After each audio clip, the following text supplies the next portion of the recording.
president of the creative consulting firm Windspin CIC Inc. She's out of Virginia, but she's from or lived in Buffalo. I don't actually know if you're from Buffalo native. Once, 25 years, once you're in Buffalo, you become a Buffalo native. We're all friends and family. She is the author of Elbow Grease plus Chicken Fat, Business Advice That Sticks to Your Ribs, and the just released title, The Tales of Furry Logic, a story about business for young entrepreneurs. Marilynn raised her 3 sons here in Buffalo while operating a successful catering business. And she told me when we didn't have the coffee today and we were pulling things out, that she could help me because she used to be a caterer. She credits her career to Buffalo and Erie County Public Libraries. Here is Marilynn Mendell.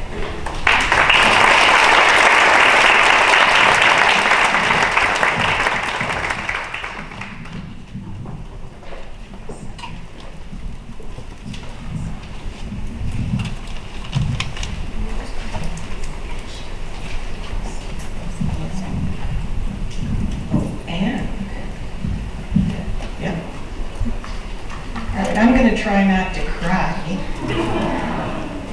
as I tell you that I have to thank this library. I'm dyslexic, and I failed just about every English class when I was in grade school, and didn't do too well in high school. And when I first started my business, Marilynn Dunke Caterer, some of you know who I am, others don't, I didn't know a thing about business. I had a high school education, and I came to this library, and these librarians showed me how to use the library. And they sat me down, and they showed me where the card catalogs were, a long time ago, I'm not thinking. And so I'm extremely grateful when they asked me to come up and speak, and they said, you know, Marilynn, we can't pay for you. I was like, are you kidding me? So I'm going to say thank you again. It means so much. There were lots of questions that have been asked just since I was sitting here. And someone asked, how much does it cost to publish a book? And I just instantly remembered that, you know, James Patterson paid $50,000 maybe 40 years ago to put a full-page ad in the New York Times for his first book. Okay, so there's lots of ways to go.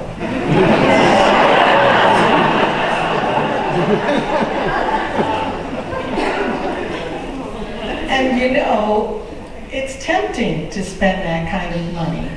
It depends on what you want, of course. You can spend a lot of money just doing the research. I was talking in the audience today, and someone said that they'd sent out, 40 authors and 3 authors and 3 agents and 3 publishers and trying to get work. Well, the thing is, you have to read all of these different books. You have to then add every single one of them to your social media, all the people that are mentioned. So someone over there said, how do I do that? Well, I don't know if you watch TV or sit in a dental office, but you begin to connect. You get the lists and you connect with them. If they don't connect with you, who cares? But if they do, that's another way for you to do that. You know those people that are dumb and they give you the email list and it's got everybody and their brother on that email list? That's free. Anybody that does that, those are free people for me. And I add those to my mailing list. If they want to unsubscribe, they can, but it's another way of doing it. So books are really important. You cannot get enough reading on how to do that and how to read to write for editors. That's really important too. If you don't know how to write, it's hard to tell whether or not your editor knows how to write. Well, you have to do both. You really do. Then you have to pick out the people who you know what you want. We already had a wonderful speaker up here who has a great voice herself, and she knows what she wants to say. And the other one has the feeling for women's books and that kind of thing. They're all different genres out there. So your editor has to really like. My next book is a serial murder. Well, I don't want an editor who's petrified of women being killed. I mean, that's not going to be good. And for my recent book, one of the people that I had to advance praise said, Marilynn, you know, these characters, you're saying they're getting murdered. I mean, this is for children. And I'm thinking, what child in today's world isn't exposed to the word murder? And in that regard, you want to know that if you're trying to get to children's books or young adults or anything, schools have lists of which words are the ones that are allowed in those books at that grade level. So for instance, the book that I'm writing, it has very difficult words. It might not be accepted by public schools at any grade level. So that's important too. And again, there's a difference between opinions and corrections. How you find them, people are always asking me, how do you find these editors? Well, you need to know that there's the opinionated expert, and then again, you've got the technical editor. Now for me, a technical editor is my graphic designer. Yes, there are programs. There are great programs out there to do it and design it yourself. But my books, I'm picky. Okay, I'm very picky. I want you to all look at this sign out here. I've been sitting in the front and I've been looking at it. Can anybody say anything about the kerning? Does anybody see anything about the kerning of library here? Anybody? I've got a graphic designer sitting right in the front. So, Mr. Graphic Designer, you're going to be on there. What's the issue with the kerning?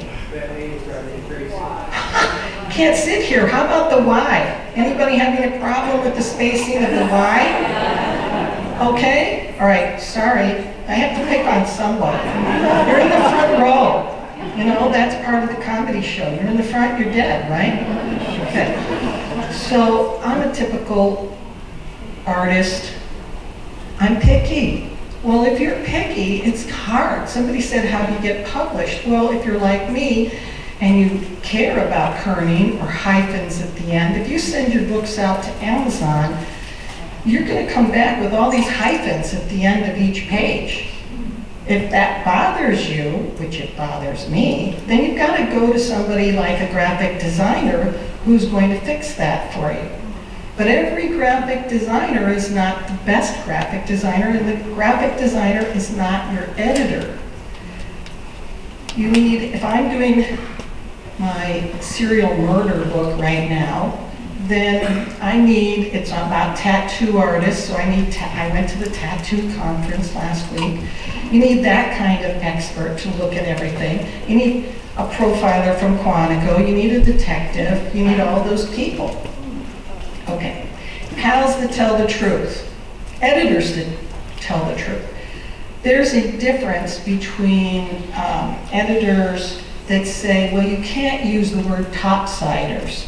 You should use sneakers. Well, at some point, you're your own author. It's your voice. If you think topsiders is more important than sneakers, then you should use topsiders. If you're writing the elbow grease and chicken fat was business advice on one side and recipes for my catering business on the other side, you know, and you have somebody that's looking at it and says, well, you know, how am I going to know whether I should use white eggs or brown eggs? And that's a problem for them. That's not my problem. All right, so you have to decide things like that. You have to have a legitimate weight to the editing. Okay, I know you're a graphic designer that's probably a fabulous speller. But I think that it's, this recent book, The Tales of Furry Logic, I've had 5 editors. 5 editors, so how much does that cost? Somebody keeps asking how much do things cost. It's all relative, right? But the first editor was probably $2,000 all in. A lot of money, right? Yeah, and then it just keeps adding on to that. And the first editor for Elbow Grease and Chicken Fat, publishing that book, publishing Elbow Grease and Chicken Fat, was 5,000 copies. It's about 200 words. It's 2-color. It's designed.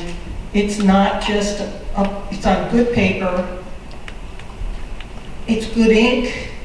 When you open that book, you don't want to smell that book. If you smell the book, it's not good ink. It's on good paper. It's not going to rot right away. I mean, we've got a librarian sitting here.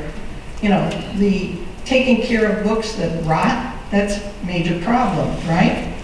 So the archival part of books is important too. All those things are expensive. So $25,000 to print 5,000 15 years ago. Oh, yeah, wow. It's not free. It's not free. Anybody that tells you that. I just printed for the sample for Tales of Furry Logic, I just printed 100, that was 1,200. Okay, that's full color. So I've talked about your voice. I've also said that somebody else talked about pay to play. I have architect clients and they pay $25,000 without blinking an eye to publish their book. Okay, so it depends on what you want to do, how many colors you have in it, all of that. I'm going to be here afterwards, but I just want you to know that collecting a mailing list, somebody said there that, how do I do this on social media? I've got 8,000 on LinkedIn. You have to reach out to them. You should not say to me that you only have 200 people. It is important to be on social media. It is important to have a newsletter, electronic newsletter. It is important to have a website. I'm 77. I can do a Wix website myself, and you should have a QR code. I can't tell you how many bookmarks and business cards people have already showed me today that had nothing on the back. Okay, these papers have 2 sides, they gang them up. Each one can be different. It does not have to be the same. Shouldn't cost you for 200 more than 35 bucks. Let's see. Oh, wait. Oh, I don't know how to go back. But you should be positive. Don't let yourself get discouraged, okay? Yeah. P. Previous. That's intuitive. I'm an Apple user. I mean, me, I'd just be using the back and forward button. Okay, so the other thing is to say thank you for absolutely everything. If you have one person find one word in your book that was wrong, you thank that person and you put them down as an editor in your book. You do all the acknowledgments in the back. You get the advanced praise. You make sure they're in your book as well. And it's really important to send out a release. Somebody said, how do you get free things? Send out a press release. UB printed a whole review of my first book because I finally graduated from there. Thank you, UB. And so there are many places that you can get free articles about your book. You want to make sure that you're collecting editors. Buffalo First, all these different places did reviews of books. All right, so think about that. Most important thing is you want to keep in touch and find lists of people that are free and get hold of them. I think that's basically it. I was going to insult somebody.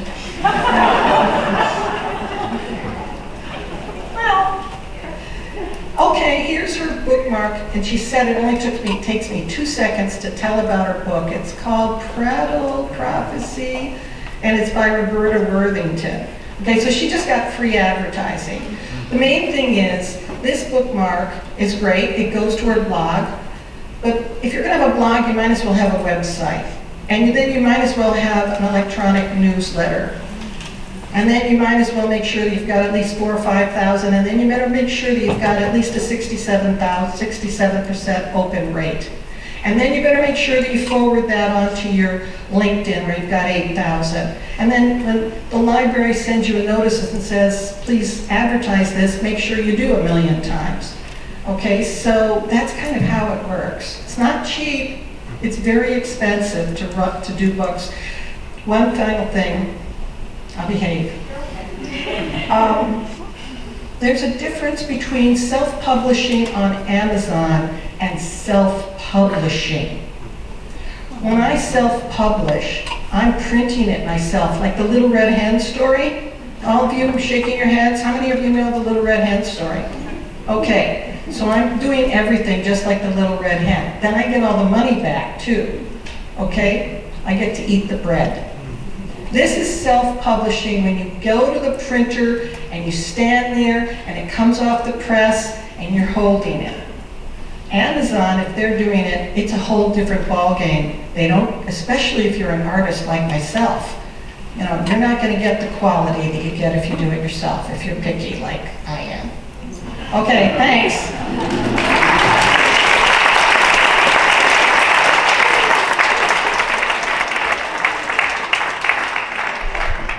Thank you, Marilynn. Any questions? No questions? No. Bring it. Okay, can you hear me? Similar question before, because you just mentioned standing at the press. Where? Which presses? Okay. You have to find them. Just like I said to read those books. Buffalo, I love Buffalo. I mean, it's a little cold here, no offense. But, you know, you've got such a great art community here. It's better than any place else that I've ever lived, really. And I've lived all over the world. And you've got great printers. And by the way, Hal Leader with Printing Prep was one of my greatest clients when I was here. You've just got terrific printers. You just have to go to them and find out if they print books and audiobooks. Jeffrey Cantor is one of my clients. He's in Punisher and Daredevil and all those. And so you can find somebody who does. We've got somebody in the audience who already said, I mean, one of our speakers said she does audiobooks. So find out how much she charges. $65, $200 an hour. That's a pretty good fix. Jeffrey's, you know, a national actor, so it gets expensive with that. But printers, you've got 1,000,000 printers right here in Buffalo that are fabulous. Just look them up. The library can help you with resources as well. You could walk into a library and say, can someone please run me a list of local printers? My printer's out of Richmond, Virginia. You know, I had to drive to get to them, but it was cheaper than Michigan, going to Michigan and having them ship it, which is another consideration. The cost of shipping is huge. And if you print books, and they're big books, Amazon will charge you for storage. And if they don't, you have them in your own house, that's expensive too, if your attic will hold them. Hello.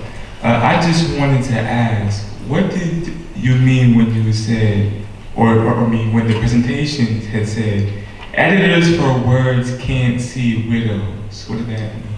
Oh, widows? Yeah. Is that who in the audience knows what a widow is? Okay. Oh, good. That makes me feel much, not like your husband died, right? How many people know what a widow is and your husband didn't die? Oh, okay, good. So widow is that when you've got a line and then there's only one word at the end, that's a widow. You don't want to have widows in books. Oh, okay, you see.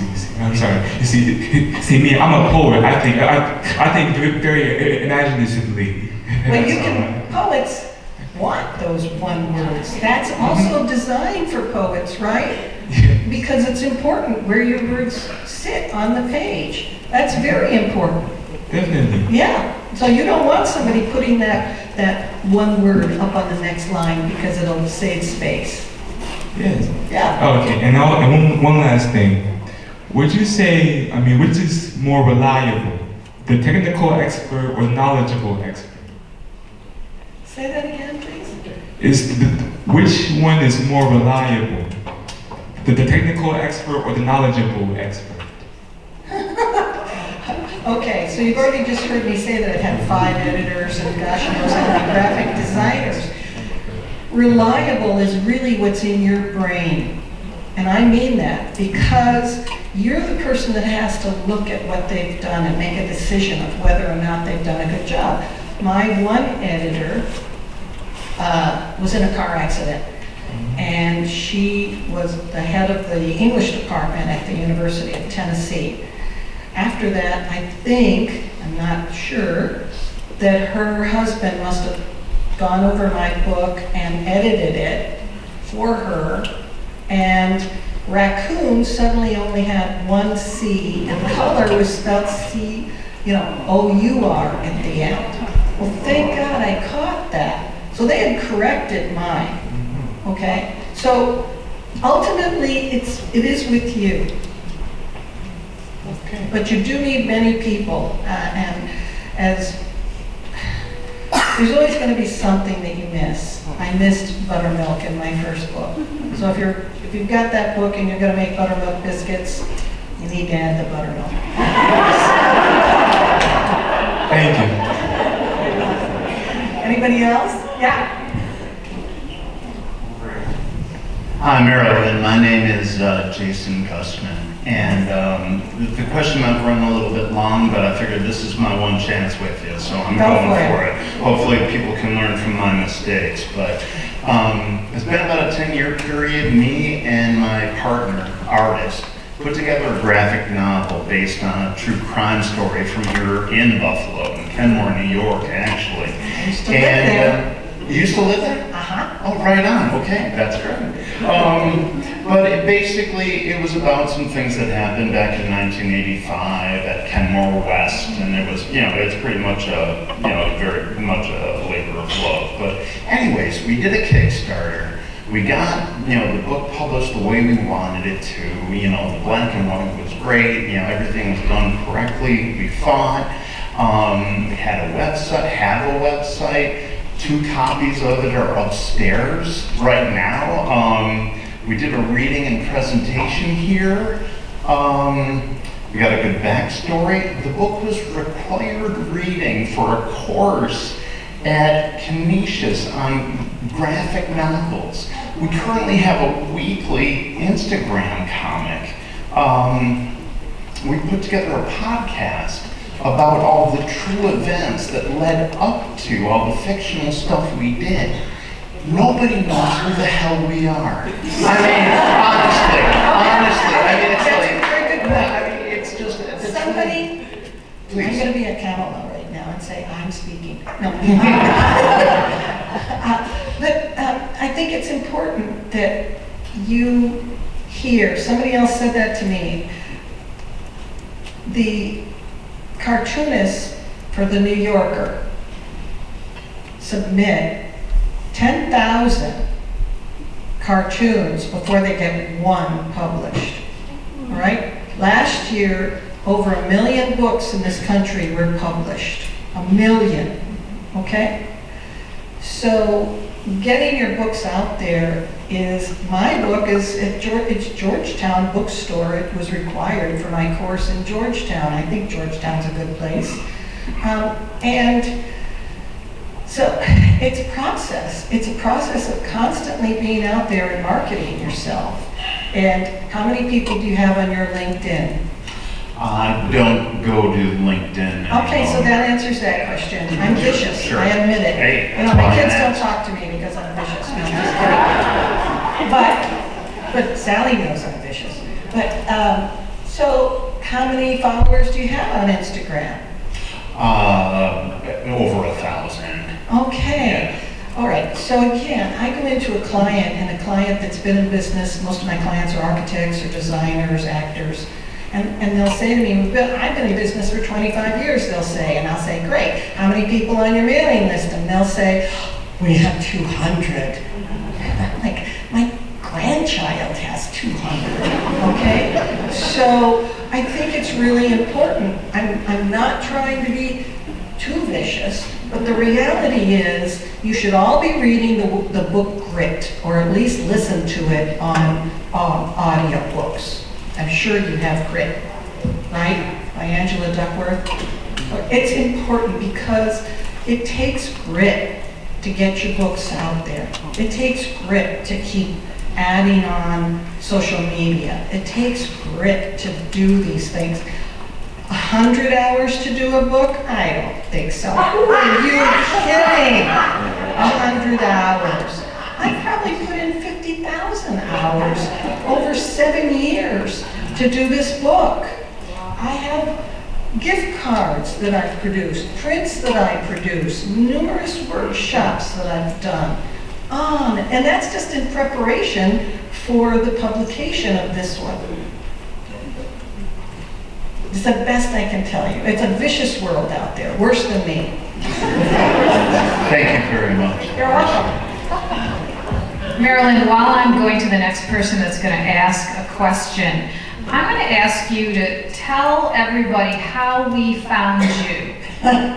How did you find us, or we found you more recently, like a couple months ago? Okay, so networking is really important, and staying with your friends. Okay, I had a catering business here 25 years ago that I had for 20 years, Marilynn Tunke Caterer, and all the people that were on my mailing list, all of my staff, last year I must have gotten 50 Christmas cards from staff, people that I've stayed in touch with, that are connected with me on internet. I've got a pal in the audience that's a fabulous stand-up, my favorite architect friend in Buffalo. Come on, stand up, don't be shy. Okay, how many years have I stayed in touch with you? All right, and do you follow me on Instagram? Are you here today? Yes. Okay. Sally Cunningham's known me forever. What am I trying to say? I stay in touch with people. So Gretchen Groby, who's at AKG membership, who has COVID, I'm sorry, right now I can't be here, is a very dear friend. And I said to her that I was going to come up here, and who do you know at the library, because I haven't been able to find somebody to give me an advance quote. And she then contacted Joy, and then Joy contacted Ann, and then Ann contacted me and said, oh, besides giving you a quote, how would you like to come up here and be a speaker? And I think, well, I've still got a couple of kids up here, I might as well go see them. And so, sure, I'll come up, and then while I'm up here, I contacted my daughter-in-law, who's also an architect, and my pal architect in the audience, and I said, hey, I'm coming up, can I do a talk at AIA, Buffalo, Western New York? She said, yeah, let me see if I can arrange that. So there might be 5 people, she said, there, it's a little different than here. Anyway, I'm thrilled to be speaking there. It's another connection. You have to stay connected with people. Okay? Yeah. Sorry. You were talking about the press, the printing your books here. Now, do they give you like how much you have to pay for each book, and do you take a moment, store it yourself, and you promote it, or how do you go about doing that? That's an excellent question. I'm also a member of the National Press Club, so as far as promotion goes, that's something else. I can send it through the National Press Club, a press announcement to every editor in the United States on every single, so that's an advantage there. The question about the printer was, how much does it cost, or am I going to see an advance? How much does it cost? Okay, so they will give you a quote, and hopefully you've got a great graphic designer and you've designed it properly, and hopefully okay, number one thing is you have to read other books. You have to look at how other books are laid out. So you should not have to wait until you talk to a printer to figure out that you need to have a dedication page or an acknowledgement page or a page where the Library of Congress numbers are. By the way, those websites that will charge you for getting a copyright for $350, it only costs $45 for you to do it yourself, and it's easy peasy. They're like nice people. Okay, so I hope that helps. The printer will tell you how much everything costs, but it's up to you to get it designed properly so that you can get the edit, you can get the estimate properly, and they'll give you a press piece. They'll charge you, of course. Where do you get the copyright? Where do you get the copyright? Is your question. Just go on Google and find out. It's just U.S. Copyright Department, period. And you need to do Library of Congress. Somebody said ISBN. I do my own ISBN. That's the same thing. I mean, you can do all these things yourself and still ship them and send them through Amazon. So don't let them con you and say that you can't. You can. Just remember, you've got to ship them. You've got to pay for. So you might get a printer in China that'll print your book for $2. You're still going to have to get it shipped here, and then you're going to have it shipped to Amazon and get stored, and Amazon will charge you a storage fee. Okay? You have to find out. You need to keep Excel charts. Lots. If you can't do Excel, learn it, because every agent, every publisher, every time you reach out to each one of those, every printer you contact, everything that you've done goes on an Excel chart. All right, is that it? I don't want to take up more time. I'm going to ask one more question that someone had up there, and that was, you sort of answered it, but do you just then have the books? Some people keep the books in their garage, and what happens once it's published and printed? How do I sell them, or how do I store them?